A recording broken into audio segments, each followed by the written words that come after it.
হয় যখন তার পেছনে থাকে আন্তর্জাতিক সহায়তা, আইনি কাঠামো এবং রাজনৈতিক সমর্থন।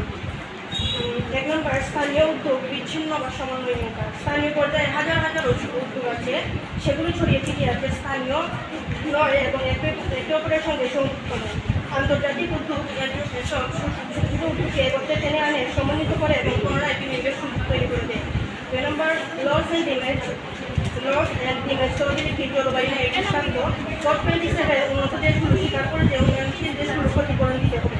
এর অর্থ স্থানীয় জনগণ নিজ থেকে আদায় করতে পারত না। এটি সম্ভব হয়েছে কেবল আন্তর্জাতিক আন্দোলন, আইনি চাপ এবং কূটনৈতিক লড়াইয়ের মাধ্যমে।